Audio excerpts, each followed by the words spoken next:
చూడండి kunafa with cheese అనమాట. Hi friends, ఏంటి కెమికల్స్ ఎక్స్పెరిమెంట్ వీడియోస్ చేసేవాడు సడన్గా చాకు పట్టి కుకింగ్ వీడియోస్ దిగాడు అనుకుంటున్నారా? గైస్, ఒరిజినాలిటీకి చెప్పాలంటే నా ప్రొఫెషన్ వచ్చేసి నేను ఒక చెఫ్ని, చైనీస్ చెఫ్ అనమాట. సో నేను కుకింగే చేస్తుంటాను, బట్ పార్ట్ టైమ్గా యూట్యూబ్లోని ఈ ఎక్స్పెరిమెంట్ వీడియోస్ అయితే స్టార్ట్ చేయడం జరిగింది. అయితే ప్రెజెంట్ ఇది మన రంజాన్ సీజన్ కాబట్టి రంజాన్కి ఏదైనా స్పెషల్ వీడియో చేద్దాం అనుకుంటుంటే ఇస్లామిక్ డిష్ అనమాట ఇది. అంటే ఎక్కువగా ముస్లిం కంట్రీస్లోని ఎక్కువగా ఈ కునాఫా అనే ఈ రెసిపీని ఎక్కువగా యూస్ చేస్తుంటారు. సో ఈరోజు ఈ వీడియోలో నేను ఆ కునాఫా రెసిపీనే చూపించబోతున్నాను అనమాట.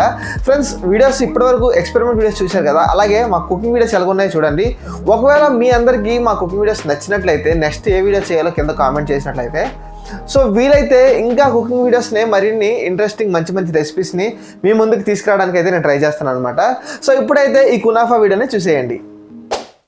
ఒక ఫ్రై పాన్ తీసుకొని అందులో పంచదార వేసుకోవాలి. పంచదార 1 కప్పు అయితే 2 కప్పులు వాటర్ని పోసుకోవాలి. ఈ విధంగా వేసిన తర్వాత అందులో ఒక 4-5 యాలకులు కూడా వేసి బాగా మరగపెట్టుకోవాలి.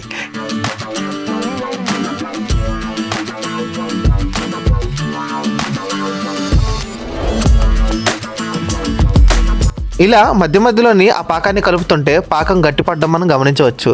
ఆ తర్వాత పాకాన్ని తీసి ఒక బౌల్లో కానీ ఒక గిన్నెలో కానీ వేసి పెట్టుకోవాలి.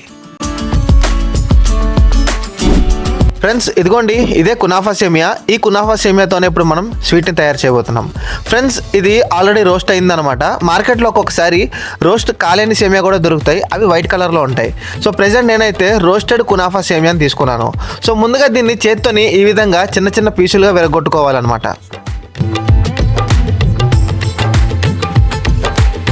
ఫ్రెండ్స్, ఇలా విరుపుకున్న సేమియాలోని కొంచెం నెయ్యి, అదేవిధంగా కొంచెం బటర్ అనేది వేసుకోవాలి. గమనించగలరు, బటర్ అనేది మెల్ట్ చేసి వేసుకోవాలి.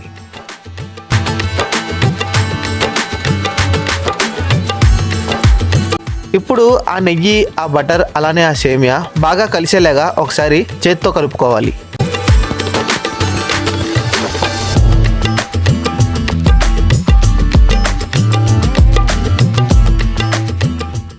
సేమియా అయితే బాగా కలిసిపోయింది కదా, ఇప్పుడు దీన్ని పక్కన పెట్టుకుందాం. ఇప్పుడు మనం స్టఫింగ్ క్రీమ్ అయితే తయారు చేసుకుందాం. ఒక బౌల్లోని ఒక ప్యాకెట్ పాలను అయితే వేసుకోవాలి. ఫ్రెండ్స్, ఇందులో కావాల్సిన ఇంగ్రీడియంట్స్ అన్నీ వేసుకున్న తర్వాత కింద ఫైర్ పెట్టాలి, ముందే ఫైర్ పెట్టకండి. సో ఇప్పుడు ఇందులో 3 స్పూన్ల కార్న్ఫ్లోర్ అయితే వేసుకుంటున్నాను. కార్న్ఫ్లోర్ ఎందుకంటే ఆ పాలు అనేవి బాయిల్ అవుతున్నప్పుడు గట్టిగా ఒక ముద్ద క్రీమ్ లాగా తయారవుతుంది. కార్న్ఫ్లోర్ వేసిన తర్వాత అవి ఉండలు కట్టకుండా బాగా కలుపుకోవాలి.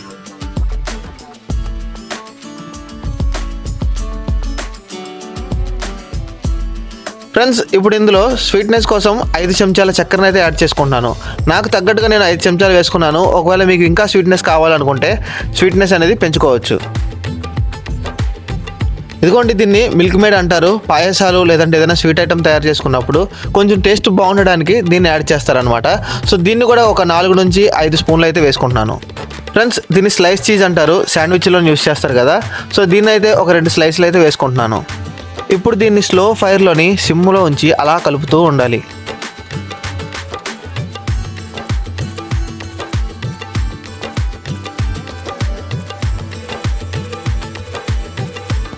ఫ్రెండ్స్, ఫాస్ట్గా అవ్వాలని నేను ఫైర్ పెద్దది పెట్టాను. సో చూడండి, ఈ మిల్క్ అనేది ఏ విధంగా మాడిపోయిందో. మీరు మాత్రం తప్పు చేయకండి. అందుకనే వేరే ప్యాన్లోని మళ్ళీ ఆ క్రీమ్ని వేసి బాయిల్ చేసుకుంటున్నాను. క్రీమ్ అనేది ఈ విధంగా థిక్ అయిన తర్వాత ఒక ప్లేట్లో తీసుకొని దాన్ని నేను ఫ్రిడ్జ్లో ఒక అరగంట పాటు పెట్టేశాను.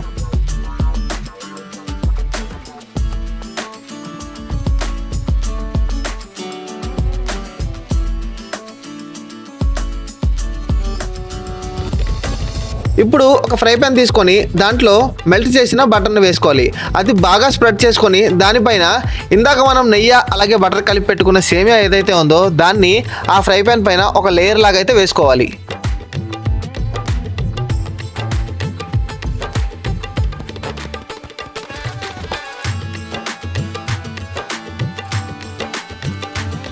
ఇప్పుడు ఈ సేమియా మీద ఫ్రిడ్జ్లో మనం కలిపి పెట్టుకున్న ఈ క్రీమ్ చీజ్ ఏదైతే ఉందో అరగంట తర్వాత ఇలా తయారవుతుంది, ముద్దగా అన్నమాట. ఇప్పుడు ఈ క్రీమ్ చీజ్ని మనం ఈ సేమియా పైన వేసుకోవాలి.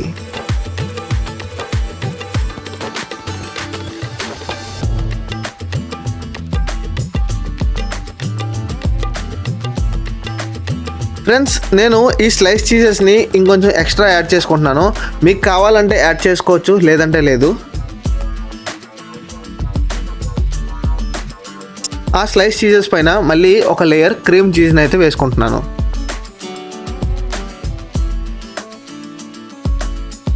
ఇప్పుడు ఫైనల్ స్టెప్ అనమాట. మళ్ళీ దానిపైన ఒక లేయర్ మనం ముందుగా కలిపి పెట్టుకున్న సేమియా ఏదైతే ఉందో దాన్ని ఈ విధంగా పైన ఒక లేయర్ లాగా అయితే ఫామ్ చేసుకోవాలి. ఎలా అంటే ఆ క్రీమ్ చీజ్ అనేది మొత్తం కప్పబడిపోవాలన్నమాట.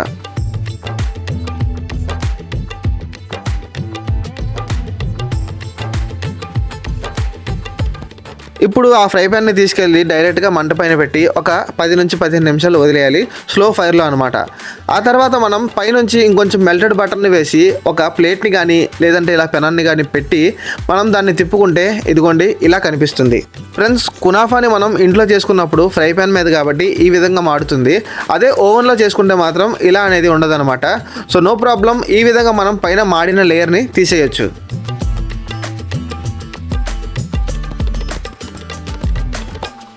సో ఇలా మనం మళ్ళీ ఒక 10 నిమిషాలు ఫ్రై చేసిన తర్వాత దాన్ని మళ్ళీ వేరే ప్యాన్లోకి తిప్పుకుంటే సో ఫైనల్ రిజల్ట్ అయితే ఇలా ఉంటుందన్నమాట.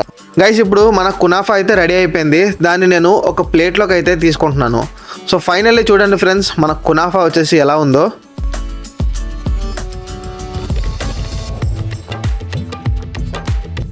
ఫ్రెండ్స్, ఈ కునాఫాని మనం యాక్చువల్గా పిస్తాతోని గార్నిష్ చేసుకోవాలన్నమాట. తమ్నెల్లో చూశారు కదా అలా.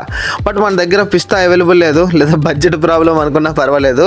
సో ఉన్న క్యాజుని ఈ విధంగా క్రష్ చేసుకొని చిన్న చిన్న పీసెస్గా కట్ చేసుకొని దీనిపైన అయితే వేసేసుకున్నాను.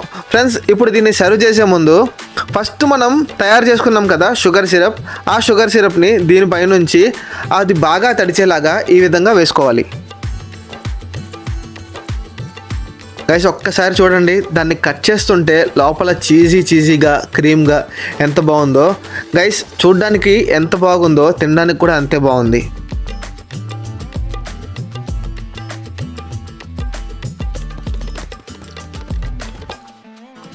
మీ వీడియో మధ్యలో చూపించాను చూసారా, క్రీమ్ కొంచెం మాడినట్టుగా, అది కనుక మిస్ అయి ఉంటే ఇంకా బాగుండేది టేస్ట్.